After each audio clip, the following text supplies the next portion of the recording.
Before joining their assigned unit, new soldiers in the Missouri Army National Guard are required to attend basic combat training. Recruits will learn basic tactical and survival skills, along with how to shoot, rappel, and march. They will also learn the basics of Army life and military customs, including the 7 core Army values. It's 9.5 weeks, and it trains you how to become a soldier. You have to pass each phase and different tests along the way to actually graduate at basic training. Just because you go doesn't mean you're going to graduate. Soldiers from the Missouri National Guard will attend their basic training at one of 4 active duty Army bases. Fort Leonard Wood, Missouri, Fort Jackson, South Carolina, Fort Benning, Georgia, or Fort Sill, Oklahoma.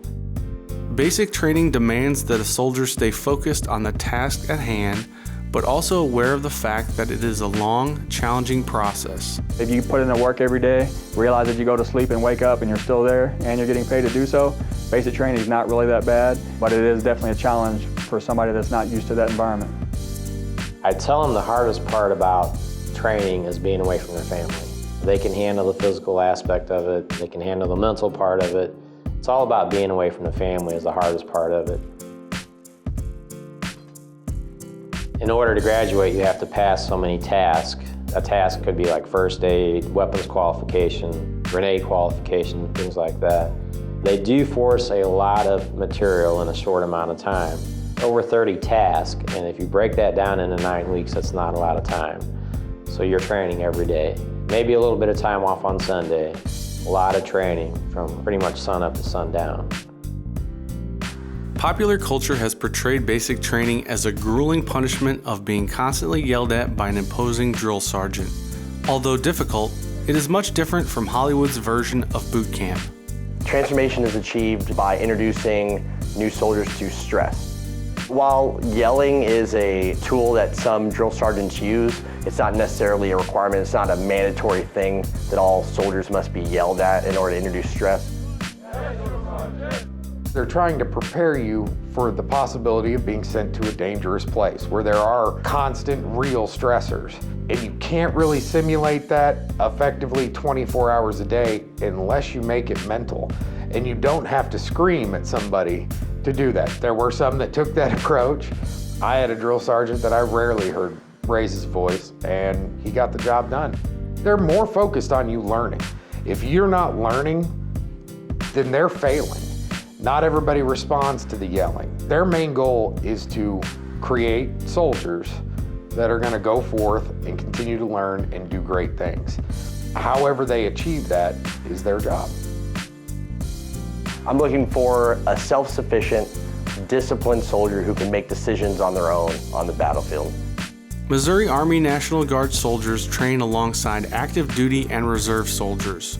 The United States Army has the same standard of evaluation and performance for all soldiers.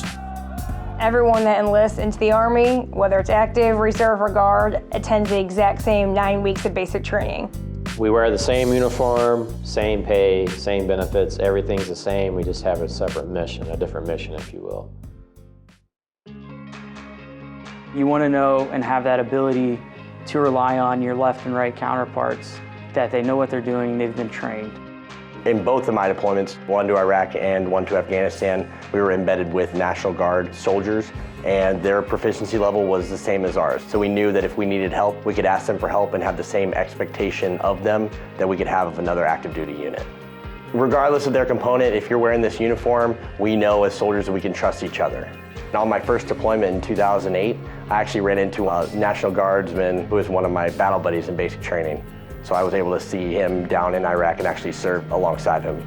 It all comes back to that training together and going through the same thing together, and you just never know when you're going to see each other again.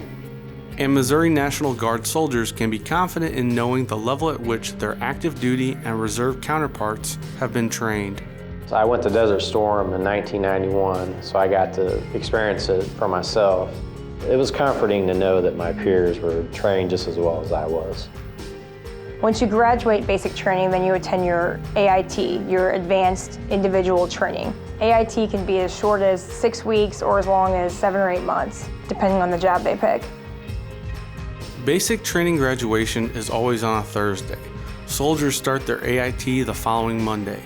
Oftentimes, they are doing basic training and AIT at different Army bases. The Army handles the travel arrangements to get a soldier from one base to the next over the 3-day weekend. Certain MOSs have basic training and AIT as one seamless process, all at the same location. This is called One Station Unit Training, or OSUT. Military police and combat engineers have their OSUT at Fort Leonard Wood, Missouri. Infantry have their OSUT at Fort Benning, Georgia. But the good thing is they get paid for everything they do. So regardless of how long their training is, that soldier is earning their paycheck each month.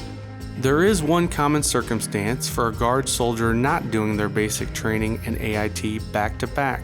There's an option for high school juniors to join the National Guard early. It's called the split training option.